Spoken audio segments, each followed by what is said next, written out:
Essentially, writing to me is what I like to do. It's like breathing. I can't keep off of it. It's just what every part of me wants to do all the time. My thinking is always like, how would a character think in that situation? How does all of that relate to my stories? The following is a conversation between Daphne Alexander and myself. Daphne is a writer making her way into the film and theater industry. She's discovered her passion, loves her work, and that brings her great joy. And that was the reason I wanted to interview her. Never did problem solving demand so much of me and give so much back in return. It's the hardest and most beautiful thing I can do with my mind. In this interview, we discuss the specific steps that she took to discover her passion, how she plans to monetize it, and how she deals with self-doubt and setbacks. A secret of passionate people that I know, and I know it in myself, is that you just have this very deep conviction that you are to judge. The interview with Daphne should inspire you. Hearing how she found her passion and her journey should guide yours in creating an amazing life. There was this long period of rumination, and the one sentence that I wrote in my diary that day was, "I will do what I want, and I will do it well." And that's remained my motto from then on. I hope you enjoy the interview with Daphne. Daphne, welcome to the show. Happy to be here. So one of my goals is to really show how to create an amazing life. And work is, of course, a very important aspect of one's life. And so the moment I met you, I really wanted to interview you on the show because I saw immediately how passionate you were about your work. And so, as I understand it, you want to make a living out of writing. Do you want to tell us more about it? Sure. So I'm Daphne Alexandra is what I go by in social media and how I publish. And I'm working my way into film and theater writing based here in Germany. I finished college a year ago, and I've used this year now to really figure out what monetizing writing can look like and how to go about it. And so as I understand, you're unfortunately not yet able to make a living out of it, but you're on the way. That's right. I have several day jobs right now. One of them is language instruction. That's what I'm most excited about. But then I also have other ways I earn money. I work as a telephone hotline operator for a theater house, things like that. But I'm also right now looking to develop and sell a film script with a producer. And there's 2 plays that I'm also working on that I hope I will have at least one of them published by the end of the year. And can you give me a sense of how you manage your time? So how much time do you spend on your day jobs, and how much time do you spend on your passion, which is writing? So altogether, all the day jobs I have, I'd say take about 30 hours of my week. And again, some of those I like very much, like language instructions. I have a degree in cognitive linguistics. So that's I consider that my hobby, actually, even though I derive my income from it. And then writing, I like to get about 5 hours, sometimes only 4 in every day. And I don't think in weekends, so that would mean 7 days a week. Yeah. Okay. It's really interesting that you mentioned that your job is your hobby. And then the passion, well, what you're passionate about, that is what you see as your work, even though it's not giving you money at the moment. But it's really interesting how that looks, because for most people, it's the other way around, unfortunately, that their source of income comes from something that they don't enjoy that much, and then they have hobbies that they really enjoy, but it's only after work for some hours, and that generates no money for them. So I really find it interesting that you mentioned that's your hobby and your work is your passion. Yeah, that's fun. We had like a little misunderstanding about that earlier, because essentially writing to me is just like what I like to do. So I don't really categorize it as this distinct body in my day, that or some drudgery or some specific period of obligation that is alien to me in some way. It's a cliche to say it's like breathing or something, but I can't keep off of it. It's just what every part of me wants to do all the time. That's what you see as your career, right? Yes. I mean, just objectively, I'm not at the point yet that I can call it my career, but that's my career path for sure. Yeah. And so I think for certain people, it could be difficult to really to feel passionate about your work, because it's effort, it's something that you have to do in a certain sense, like you need to make money somehow. But you, like when I see you talking about your work? Like your eyes light up and you're just instantly really passionate about it. So can you tell us a little bit how do you feel about it? Like, do you get pulled to work on that, or do you need to still push yourself sometimes to do it? Well, it's fun that you also know the eyes thing. I get told that a lot. And I've come to recognize that it really feels like being in love, really. So I actually cannot take my eyes or mind off of it. And I don't want to either. And yes, there's effort involved and struggle, but just like in a relationship, those are efforts that you very much want to engage in. And so if you want to meet your lover, like you will sit down and plan and do all sorts of things to achieve that goal. Yes, and I suppose that's why the word passion is appropriate as well. I hear writers talk about that as well, that when they're asked to go copy something at their day job, they will turn on the copier, and then as the paper is coming out, they will take notes. And that's the same with me. Between phone calls in the theater office that I work at, I will find myself researching my plot or looking up Wikipedia entries for whatever it is that I'm working on right now. There are difficulties, and those sometimes make it difficult to sit down, but just in the sense that there are problems to be solved. So you need to think about how to go about things. Writing isn't this thing that the ink just sort of draws you forward and the writing comes naturally and you don't have to do anything for it. But as for the emotional pull of it, that's always there. That's really amazing, and I really like that you mentioned these moments when you're working on something else, your day job, and you're thinking about writing. It's really I like to play with that, and the more I think about it, the more it seems like some weird flirtatious situation more than a professional or aspiring professional situation, because I will sometimes intentionally commit my time to other activities just to feel the pull of the task. And that way, when I sit down, it feels more real, and it's all about getting a concrete sense of writing. And that happens all the time. Like, many people notice that I take notes on my hand a lot, just because stuff comes up and so much is happening in the world at once. You have to keep track of all the things you might be able to use. It's a fun feeling to have as well. I can only recommend it. It's great. How would it look like if you couldn't do this?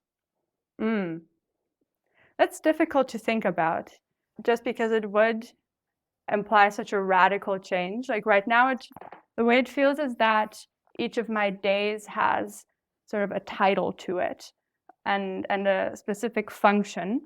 And it's something that I chose for myself and that I choose every day. That's very much inherent to my desire. And that really orients not just the motions of my day, but also how I think about things, or how the sorts of questions even I ask people when I meet them. My thinking is always like, how would a character think in that situation? How does all of that relate to how I think about the contents of my stories? And or just some interesting bits of information, all that. I cannot imagine how my cognitive working would look without that sort of mission. Seems like you're constantly thinking about it, right? So you cannot, seems really difficult for you to imagine something like if you do this all day. And it's not just being immersed in a purpose like that, but also really wanting to. So if you say, what would it look like to take it away, I go, no, don't take it from me. What are you doing? So just because when I say I think about all the time, it sometimes makes me sound like I'm worried or concerned about all the time, but that's not it. It's, again, just because it feels like being in love. It's a very pleasant thing to be thinking about all the time. Can you please extend that? Like, can you maybe share a typical example of your day where you just feel excited or engaged, or you suddenly feel more energy when you're working? Oh yes, definitely. So my day has several components to it, not just because of my day jobs, but also I like to read every day.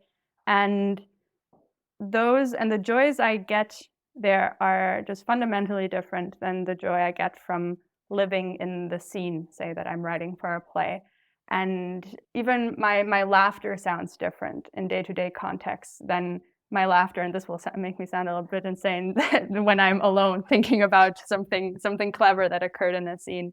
Yes, it's very rare that in some other context that sort of joy surfaces so prominently. So that's an example, and it's not one unique thing. That's just every day works that way, that I'm really excited for those periods of time where I can sit down with the scene. So I would like to maybe push back a little bit, or challenge you. So when you feel in love, I understand that feeling that you cannot think of something else, and you're like, every time you think about it, you're happy, you feel joy. But usually it just lasts a certain time and then goes away. And that's also how it feels for many people, that they have a hobby and maybe they enjoy it, and then after a while it just fades and they want to do something else. So is this maybe just a thing that happens for you for, I don't know, maybe a few months, and then Good question. There is also the aspect to writing, which is how much stamina you have, and that then decides the projects you tackle. But in general, no, there's more than just the feeling of the sensation of the moment, which is this joy. There's also higher level reasons that make me very confident that this is something I will derive joy from in the long term, which is that I know for a fact that it's the hardest and most beautiful thing I can do with my mind. So I've tried several things, many things. I finished a university degree in a different subject, and I had many different jobs as well. And never did problem solving demand so much of me and give so much back in return. That's really unique to this. And there's several ways I can pinpoint that more precisely. Like, I know that with other things, I got disinterested, as you say, after a few months, just naturally. So yeah, that hasn't happened with writing so far. But really the biggest test I find is whether you can stick with an activity even in phases in which you're really bad at it. So with other things, like with my university pursuits, with my academic pursuits, I was really ambitious about them and took far more courses than I had to. And I became a tutor like after my first semester, and I actually started several degrees. And in every one of them, people would go like, oh, you're cut out for linguistics, you're cut out for philosophy, you're cut out for this. But as soon as things got difficult, I just noticed just head to toes indifference setting in. Just I don't know why I'm doing this, and it seems so arbitrary. Why do I need to do this if it's not immediately rewarding? Or if, again, there are even months where you're just slogging through. I saw no reason to do that there, and it really always felt like homework. Whereas here with writing, I've had very long periods where my writing was just trash. And in those phases, it's very possible to step back and look at what you're doing and see, yes, that's subpar. That's not something I can send to publishers. It's the best I can do now.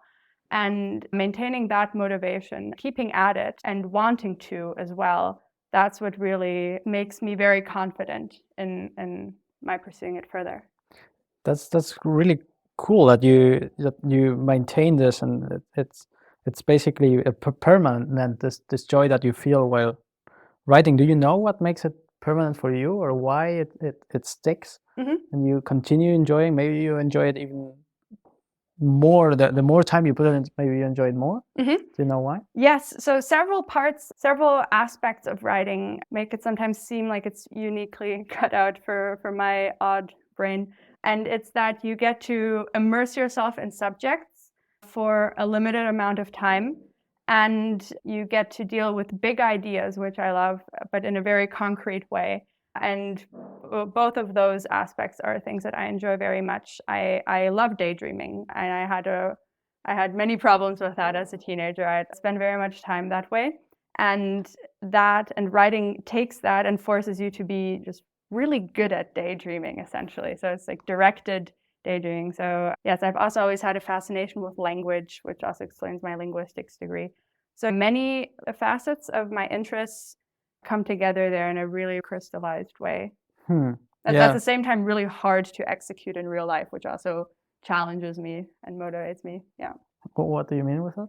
Oh, well, it's hard to break into these markets. It's hard. So part of the difficulty, or what I find very stimulating about it as well, is that you're confronted every day with the choice of, do I want to do this? Especially now in the phase where I'm not in any established routines yet, or I am in contact with a producer and with some other people as well, but I could break off. I could choose to do the opposite. And the fact, it's being hard sort of makes me be more engaged Hmm. with the craft. I mean, it sounds to me that the reason that you really like this so much is it's like you described a little. You have certain skills and certain things that you like to do, like daydreaming, like writing, like immersing yourself with big stories. And these things they don't seem to change. Like it's maybe it would be weird if suddenly you would stop liking daydreaming or immersing your mind. And I think that's very true of our characters. Like there are certain things that change about us on a monthly basis or yearly basis, but there are certain things that don't.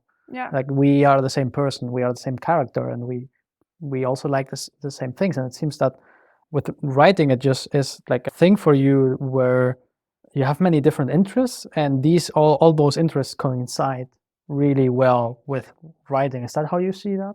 Yes, though it took me a while, and also especially it took me trying many things to really appreciate that. So it's not like I sat down one day actually and sketched out, okay, I daydream a lot, I do this. It took me being in many contexts where sort of letting your imagination run wild is harmful to the task, to notice, but this is what I would actually really like to do in some productive way. So there can be an advantage to that as well. Like if you're not sure what some especially prominent features of your character are, or where your interests lie in this specific way that would imply some professional occupation. I think what's always really helpful is just being really in tune with your emotional response to situations. So say you then just start some job and you find yourself really dissatisfied, like try to pin down what exactly causes that response. Yeah. So that's a perfect way to maybe go into how did you find out that this was your passion of you. So maybe can you tell us a little bit about what concrete steps that you took when you were younger, where you thought, yes, I think this is my passion, I will go this direction versus another direction? I think I know that I've always stood out for how much I liked the things that I did like. So how passionate I was about anything that I liked even a little bit. So in middle school, I didn't just like Star Wars. I adored Star Wars, and people would know me as the kid who liked Star Wars a lot. And the same then later when I discovered Queen and I listened to their music just hours and hours and hours a day. And that sort of approach to the things that interest you really helped me imagine yourself going about a pursuit. That also helped me figure stuff out and also recognize the difficulties of theater, of all these things early on. Then with theater, that was an opportunity that also arose that I met with in high school. We had a school theater group, as many schools do. I'm just always really happy thinking back to situations where there is room for that enthusiasm to mean that you play a larger part. So where that was really encouraged and guided in that way. So that was really good. And yeah, I tried out a bunch of different things, and I still do, where I would organize poetry evenings where people would write their own texts and perform those. And I tried to fill all the free space in my day or in my week with somehow trying myself out in different ways that were both artistic and somehow language oriented. Is there an example where you tried something out and you didn't like it? Well, I thought for a while that linguistics might work, but that's maybe not the best example. Yeah, one thing that I noticed I have to sort of reduce is making films myself, which, yes, it's difficult. People should try that out, definitely, if they're interested just generally in that field, like grab a camera and some people. But now I still have some on-the-ground projects as well. I know that though those kind of have to do with my interest, the specific day-to-day work they imply, it would be more organizing cameras, organizing people to be at this place at that time. It's something I can be good at, but I like writing more. Acting was also a part of that journey, just because that's the first thing you associate with theater. So when you think you like theater, of course, you think of the people on stage, so you think you want to be one of those. And that also, I think it was always a matter of noticing that all these other tasks, if you want to do them seriously, you need to devote all of your time to that. And that means you couldn't write. And that was also a way I found out, okay, no, I want to do this writing thing after all. That's pretty cool. Yeah, no, that's actually because I've noticed that with people that find their passion or know what they're really passionate about, because like I don't think like everybody finds something that they're really passionate about or can have the potential to finding that.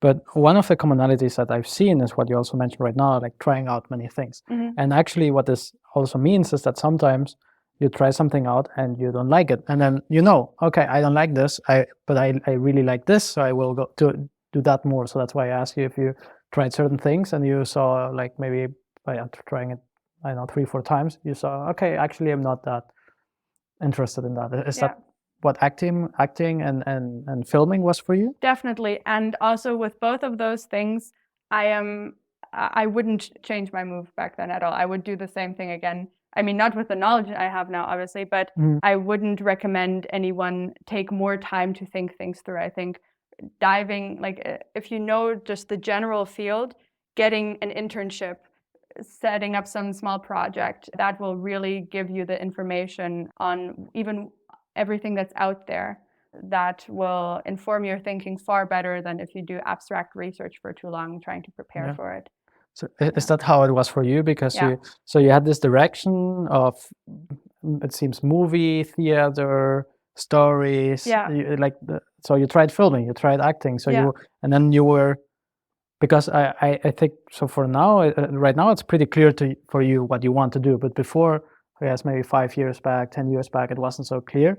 And so is that how it became more and more clear for you? You tried filming, you tried acting, and then you saw, no, this is not for me. Actually, it's more in that direction, and then more that direction, and suddenly you thought, yes, writing and writing these specific types of stories. Yes, that's how it happened. So if you ask me at 16, even 17 and 18, what I wanted to be when I grew up, I would have, my response then was, well, the best I can say is I want to be a theater person. So I just want to be theater personified. And so obviously like you hear that or you think that and you think, okay, acting, because that seems like a theater person. Those are the theater people, the people we see on stage. And yes, auditioning for acting schools is a very tough process, and that really, and for a reason, because that takes people like me and really questions them on whether that's the right activity for them. But more importantly, so we had to perform monologues in front of these professors, and after a while, the professors started like telling me, your monologues are really good. You wrote those. Maybe try writing. So that's the way you actually get feedback from the field that you're interested in. And yes, those are smart people. People who are in the field are often very experienced, and they can sometimes at least pinpoint next steps for you in a better way than you might be able to at that point. Yeah, it's a really interesting story because you didn't know that existed, like writing scripts probably wasn't in your radar at the moment, but you seemed pretty good at it. And did you also enjoy it more than acting itself? It's something that you noticed? Yes. So I think one thing I learned then was really to separate those actions and just learn how much time each of them required if pursued as a profession. Because I think my vague thought is that I could kind of do everything at once, more or less. And yes, just getting a feel for the reality of the field that you're working in. Any first step will give you very much of that, even if the task itself doesn't end up being what you stick to. And another theme that I noticed is that you did a lot of things that you enjoyed, or how you mentioned, like you were really passionate about Star Wars. You were really passionate about different things. So can you tell us a little bit more about that? Like why were you so passionate about things? Yeah, good question. Many people ask me that. And of course, often, and that's a cliche I really don't like, is that people just assumed, oh, that's like the Daphne thing. She just has this spark or something. This sounds very arrogant if I say that so condescendingly. But the reason I say it that way is that I don't believe that that's the case. I don't believe that it's some abnormality. And rather, I think that it's just working with something that everyone has and making the choice to maximize that. And what I think every person has is just the capacity or more than the capacity, just naturally people like things more or less and encounter different things in different ways. So you'll have a favorite sweater, you'll have a favorite brand of chocolate, you'll like to take a certain mode of transportation when you go even to school. Like it's this very early on, you notice you have certain preferences.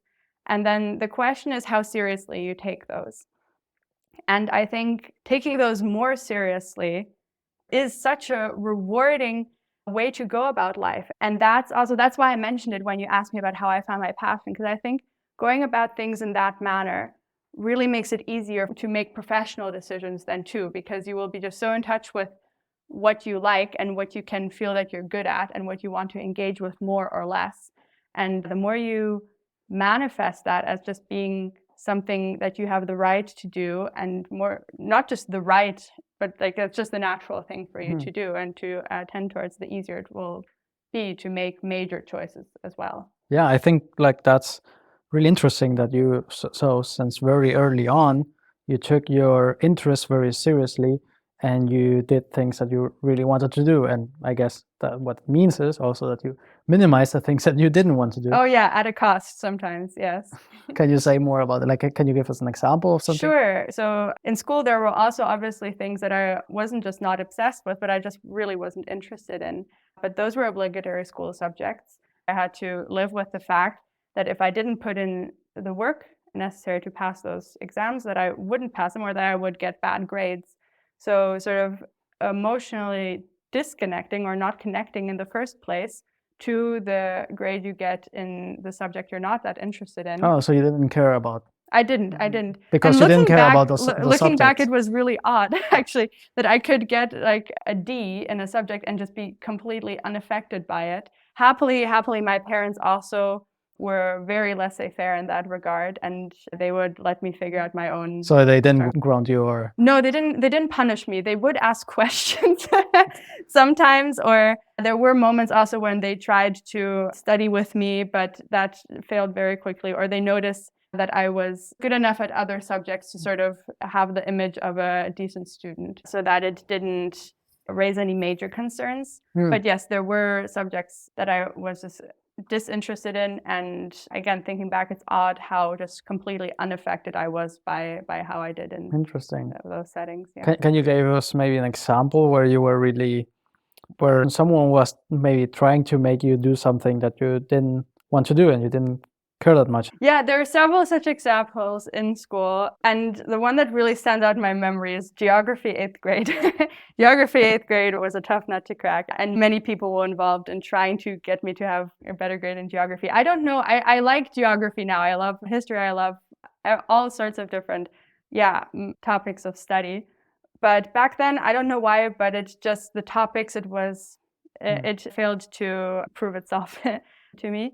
And I wrote bad grades, and I didn't really care, but my father did care, my teacher did care, and so they had me do extra work, and they tried to supplement with more school books and have me do presentations. And I remember one presentation they had me do was on the NATO, and it took so much work to prepare this presentation. And my dad coached me, and we spent afternoons just talking about, or him lecturing me about the freaking NATO.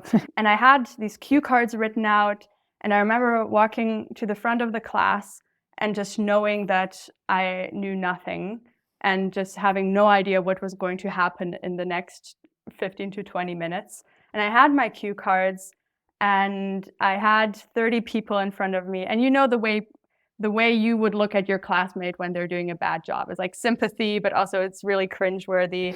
And you have that times 30 looking back at you, or just plain disinterest. Yeah, like, oh, this is awkward. This is so awkward. And my friends were like, oh, geez. Oh, really? Yeah, it was really, because I was just BSing and also sighing. And my teacher was really disappointed as well. And I know my dad would be as well. Wow. And I sat down, and my friend even leaned over to me and just went like, this was really bad. Like, I saw the teacher just shaking her head all the time.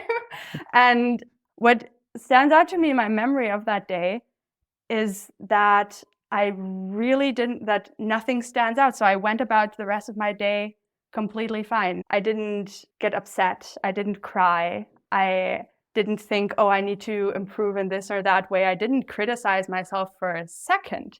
I just was glad to have it over with, and it felt like just being in a waiting room for that amount more of time. Wow, Yeah, that's spent there. yeah. I think for many people, this would have been their most traumatic day Right. at It school. sounds Like, terrible, actually. All the people thinking back to it, yeah, the appearance of it was really quite awkward and frustrating. but you didn't care. Like No, like not that at was all. you had decided this subject is not Passed me by. important to me. I Yeah. don't care about it. It's not interesting to me, and so it's fine if I don't get a good grade. So Yeah, it felt just like having to be patient for a while. And in that situation, of course, there is school, the teachers, and your parents, those are authorities. So I did go along with the motions of it. But I know that there was just this fundamental emotional disconnect. Like I just did not value or dread anything that was going on in the interesting. situation. I think like for some people, maybe for me even at that age, I would have thought like who am I to judge? You know, like my teachers, my parents, like they know more than me, and if they say this is an important subject, then you know I have to do this, and I have to care about it.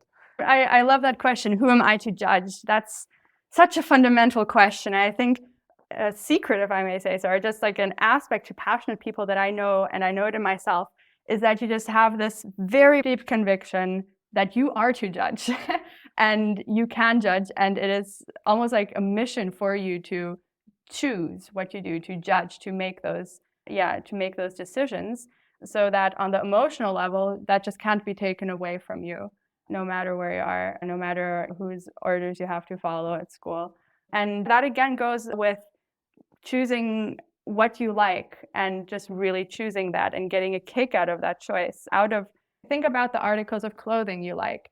See what brand they might have in common. Look into that brand. And the more you just notice and recognize and embrace the fact that you are to judge, even in small details of your life, the more passion will come to you naturally. But to challenge you again, like there are so many things that we have to do. Like we have to work, we have to study, we have to cook, we have to clean, we have to do so many things. How can you do things that you enjoy, or only do things that you enjoy? Well, yeah, I cook and clean as well, and I do them to the extent. I mean, this will sound maybe bizarre, but I clean to the extent that helps me write, or like I know that I will have, and I know it from experience. So I've done it differently too, and had to learn that by experience. But I know that if I am in a messy room, then things will just after a few hours feel more cluttered in my mind as well, and I will feel bogged down. And it's just more pleasant to work in a clean room. And in the long run, those sorts of small things really make a difference, especially if you're working on a screenplay or you don't know whether the publisher will like what you're writing. Like you want to make sure that you're the happiest you can be, and cleaning and cooking contributes to that. And studying as well. I knew that at 18, 19, my mind was so creative, but also so all over the place. And I needed really rigorous academic training to teach me to think structurally, so that now I can plan a logical plot from A to Z. So there's many tasks that on their surface are unpleasant. But again, if you have something that really gives a function to each of your days, then each of your actions in that day will also, you will do them to the extent that they contribute to that function. Yeah. Yes, I'm seeing already some themes. So you're always judged, and what this means is you always thought for yourself, and I guess that also gave you the confidence or the courage, or that made you always act and do things that you wanted to do, and you were always on the lookout to like, what do I like, what don't I like, and spending more time doing the things that you like. Yeah, I think I was at my parents' house recently, and I found my old diaries that I wrote again in my late teens. And one entry, and I remember the day clearly, I was thinking there and school was about to end, and I wasn't sure how to go about this whole theater acting thing. And I knew that I could only make wrong choices at this point, or choices that weren't, the thing that I would stick to for 40 years. I knew that there would be, So anyway, there was this long period of rumination. And the one sentence that I wrote in my diary that day was, I will do what I want, and I will do it well. And that's kind of remained my motto from then on. So Yeah, it is paying attention to what you like, and then challenging yourself to perform well on that, to see how that looks in the real world, how people do that, and then and what you're dealing with, and how you can improve to compete. Mm-hmm. Is that something like, did you had to take extra time to discover what it is that you like, or you always knew that? Yeah, writing takes different shapes and forms, and I tried different formats as well. I tried prose.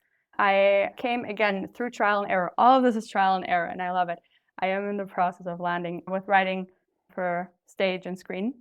Those formats provide unique things that I respond to very well and that I'm most interested in. They have this very holistic sense of reality.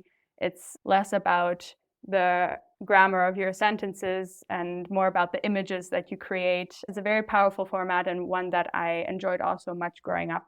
So that's very close to me. Also the immediacy of it in theater.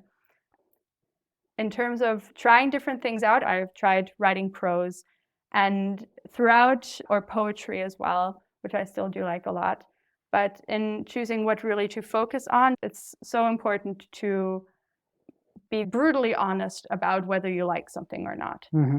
And if you don't, question again, is the problem with me or with the text? What can I change exactly? So yeah. Well, before we were talking, you just mentioned such a great metaphor, just a great way of explaining how detailed you are and how you spend your time, and you mentioned it's like Marie Kondo.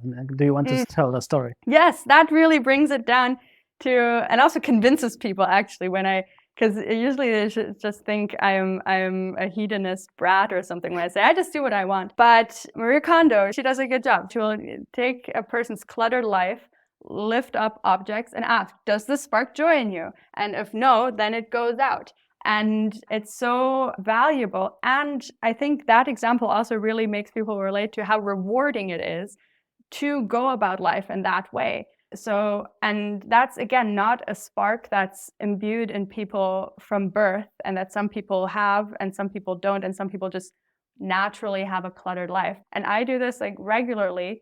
Look at my calendar, see what can go out, what doesn't spark joy in me, or what doesn't lead to this ultimate function. What am I obliging myself, or what do I feel externally obliged to do? And once something does have that, it's not just a feeling, but once something does have that status, it has to prove its value in my calendar. So it has to be really darn necessary. So be that some reunion that I'm not very interested in, a course from one of my day jobs or something like that. It really has to prove its worth rather than making room in your schedule for the things that you really like as sort of the exception. No, the exception is the drudgery. Wow. Is that so? Is that how you feel? Like if you look at your calendar right now, or how you spent the last week, is that how you feel? Like most of the time feeling joy? Definitely. Now, last week I was again nearer than ever to really, to getting a screenplay to the next step. And so most of my time was devoted to that and to rewriting a pitch and rewriting the plot. And I was so excited. It was such a hard task, but it felt, I don't know, weightlifting feels good to people as well. It's the sort of resistance you can feel yourself grow against and wanting to engage in, just because it's the way you can most holistically use your mind and body in that moment. It's great. Yeah. Amazing. And that's how you plan also all the aspects of your life, I guess. So not only work, but also what you do after work or before work, or I'm often accused of being very discriminating, and yes, as is Maria Kondo, as I tell people. And I do many things. I read much, sometimes in learning a field especially. Much of that consists in consuming a bunch of content, even content that you don't like, just for the purpose of filtering and knowing what's out there.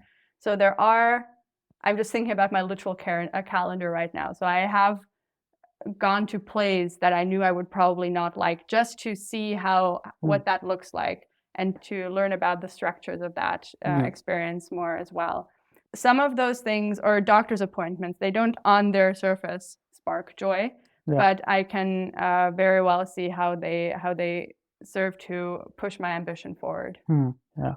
So right now you're on your way to enter this industry, and it's of course unusual in the sense that it's not certain that you will make it, and it's quite difficult, right? So how do you feel about that? How do you navigate that? Like, are you confident that you will break in, be able to make a living and be successful?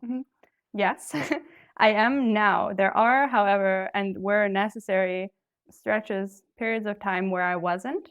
Now I've, in the last year, received some positive feedback. I'd say I got into contact with a producer and just gotten positive responses to my work from within the market, which was very, very validating and just reaffirmed my sense of purpose in a more real way than just my telling myself I wanted to do this thing before. And of course, that cannot happen on day one. So there are several days and sometimes even months before you get positive feedback, and where the prospect of success, so positive response from the market that you're interested in, where that can seem very unreal. And I think in those periods, what helped me most was to, in other ways, just maintain a maximally real sense of what it is I was doing. So seeking out Discord servers of people who are both in your position or best even a bit further along, listening to interviews all the time so that you can also get a sense of how long of a struggle is an ordinary struggle, especially in writing. Just people get rejected so often. And the more you listen or read about people going through that, the more those periods where your success is really uncertain can seem like a natural part, paradoxically, of a way to success. That's really because the only way you can get yourself out of or through those periods is by going on. And that sort of motivation just comes from keeping the struggle in context. Was it difficult for you to keep on going during those periods, or did you just love it so much that you didn't want to do anything else anyways? Well, the love in the most difficult times, I suppose, my adoration of the craft was not so much what kept me going, but what led me to figure out how I could keep going. So if something just seemed hopeless, and then I could figure out, okay, I need to step back and change my strategy fundamentally. I need to talk with people. I need to just seek people and just interview people, like instead of just sitting down in front of a blank page every day. That seems not to be working. And I think the thing that inspired me to keep trying to figure out on the meta level what I needed to do to stay on track was that just love for the craft, because ultimately I just want to be doing that. So how can I get myself to where I can? So you just had challenges, but you still wanted, okay, this doesn't work, but let me try something else, and so on, to keep going. Yeah, I heard that piece of advice for writers, but I guess it applies to people in general who are faced with a difficult goal, is just even when you don't want to do it, if you want to do it, then you're on the safe side. So if you can push through even when your base level will isn't there, if you can hope to succeed in some way, then you can pull yourself out by the hair, sort of out of doubtful situations. Did you ever had a plan B? In some phases, it was very helpful that I didn't. So one thing also that, helped me push through some more difficult stretches was that I didn't know what else I wanted to do.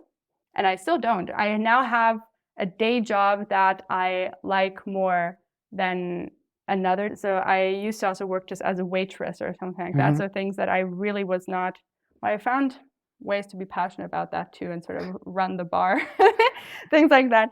But things that I knew I didn't want to do long term. Yeah. And that's good. Now I've figured out, or I've gotten also through some advice from within the industry, sort of a timeline. And I know that I have to think in terms of like 3 or 4 years is how long I will need other sources of income as well. And I've noticed that just psychologically, it's more taxing to do something you don't want for 4 years than the advantage of that, which is that it keeps you motivated to improve on screenwriting. Or whatever it is that your main motivation. But still, to this day, you don't have like a big plan B. So basically, plan A is to make in a this work, major yeah. way, in a major way, Yeah. writing is what I want to do. And now it's just a matter of what do I want to do to support myself until I can do that. And how do you deal with setbacks or self-doubt? Is that something that comes to you? I mean, like it's quite uncertain, right? So you can always feel discouraged. But how do you Yeah. navigate that? Yeah. So those are different things, I guess. Setbacks and self-doubt. So setbacks might be rejections, Yeah. right? Or even worse, non-responses. So that can really be discouraging if you take it too seriously.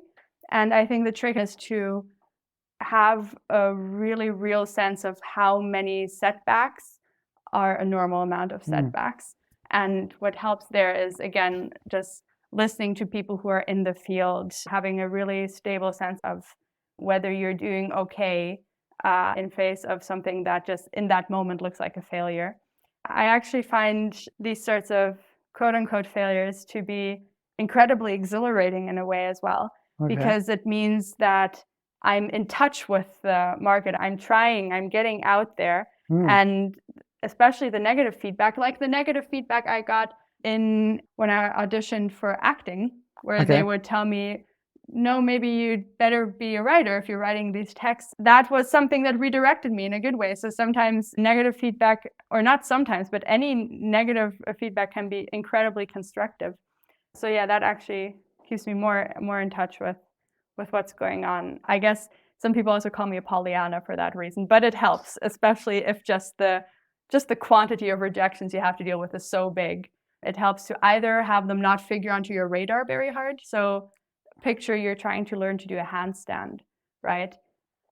If it's the first handstand you're doing, you know you're going to fail. Yeah. You're not going to be doing a handstand, Yeah. but you're not going to look at that as failure. You're not going to beat yourself up about that. And it's the same with sending out applications. If you you already have that expectation. Right. You just sort of, you keep going. I have a terrible memory, turns out, for these sorts of things. And I think that's also part of the, being very choosy about what you take seriously. That if I don't get a response from a production company or a publishing house, I won't notice, because I just am doing many things and I just move on. So I don't think about the applications I send out. And with self-doubt, is there any? Oh yeah, that's a different topic. So yeah, self-doubt is a tough cookie, and it's difficult also because sometimes having a critical attitude towards your work is rational and logical, and not everything you produce is perfect at your first try at it. And then the question is how fundamental that can be. So the way I deal with it, and I struggle with that a lot and have, because so much of what I do is just me being alone with myself and my text. So it's easy for these sorts of thoughts to creep in, and you sort of lose a feeling for what's standard, and most importantly, how quickly you're supposed to get to a good result. There is the thought, this is no good, and there's also the thought, I am no good. And as soon as that thought, as I am no good, and you just sort of want to melt into your chair or just go to sleep, that's when something's wrong, and on a psychological level. Not in the sense of seek help, but in the sense of don't reason with it. Don't try to stare at your piece of work even harder, or stare at your screen as you're researching your career path or something even harder. But you need to treat that as fatigue or something. Go outside, change the scenery, talk to someone, take a break, don't reason with it. And if there's a deadline that you have to fulfill, and all of a sudden you get these fundamental feelings of self-doubt, I mean, people should learn that from their own experience, but just to share how I've learned to deal with that, then I know that it's lying. That's not me thinking that's a response caused by God knows how many factors, and it's not something that should determine my actions. So it's something that, if it's push coming to shove and you need to finish a deadline, something that you really just need to just put on the shelf and not think about in that moment. Separating your immediate reaction from yourself in this fundamental way is, I think, really crucial when you deal with self-doubt. You don't even, you didn't listen to it that much, it seems. No. Usually self-doubt also comes in like it's like a spiral. Like usually it starts small and it like gets Yeah. bigger and bigger, and then at the end you end up with a thought that you will never ever achieve anything in your life, but you Right. don't even let it grow. No. I mean, at this point, I've walked the spiral. I've been there, so I know what the beginning of it feels like, and I know when it's more fundamental kernel of doubt there, or a more fundamental insecurity, rather than just, again, like my dissatisfaction with how a sentence sounds or something. Yeah. So I know that, and I know that that comes from a sense of losing touch with what it means for something to be good work, or for me to be doing a good job. And a way of refreshing that sense, again, is taking a break, going somewhere else. Yeah. Often just because one has work to do and you don't just want to take breaks all the time, it could mean for me also doing a different task, so working on a different project. Or another very helpful thing that you shouldn't be stubborn against is showing your work to other people. Oh. And of course, you have to be choosy there and see how you work with the responses that you get and how seriously you take them and everything.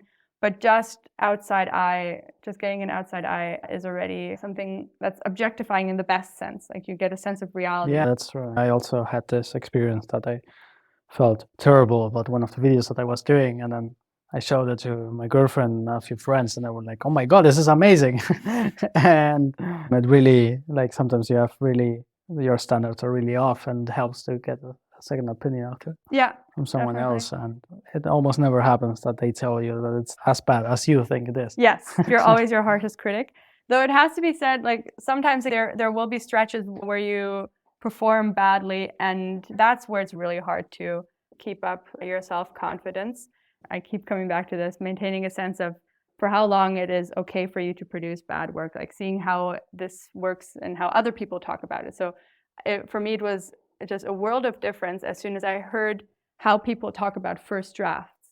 And first drafts, people are just, they unanimously agree first drafts are trash. Yeah. And I was here thinking I was writing the thing that I was going to send to publishers as I was writing my first text. So yeah, sometimes this change of perspective can happen in many ways, and it's important to cultivate that in a way. Yeah, that just most of your or many of the sort of gaps in your day are somehow being in touch with that world. Yeah, it seems that here what keeps you going and manage self-doubt and setbacks is having these realistic standards. And you get these standards from listening to other people, listening interviews, being on a Discord server, talking to other people doing that, and how often now successful people failed, etc. So that seems to be a big part of how to keep going for you. So how would it be, so if you achieve success, how would you feel if you could make a living out of your job and make a good living? That's a great question, and I'm careful with how much I allow myself to indulge in that, in imagining that. I think actually right now, success would also, one first categorical step would be not only to get something published, though that is also the next step, but actually to see a production that I make, because that's one of the things that I find so attractive about film and theater, is that when you get to see your work, you get to really actually see it in concrete, and that just gives me a thrill almost more fundamental than I can describe. But at the same time, both of those things, especially film, just take a long time to get made, and most films don't get made. Most films that are written don't get made. So just seeing that already would be a huge success, and I think that would refresh my sense of what it is I am doing and ground me in doing that in a similar way as getting positive feedback from the market has in market, like this vague thing, from individuals, has in this past year. So it's just a matter, I think, of normalizing the craft more and more, and I think that's what success would feel like. And yes, it would also feel so good because often sort of pursuing this passion, people are very kind and no one judges you as harshly as you fear they might, but it remains somewhat of an abnormal appearance in certain contexts anyway, because people are often just very happy to settle for pursuits they aren't very passionate about. And having a real affirmation of that, just again, I think it's not that I'm insecure about it, but it would be pleasant. Yeah, of course.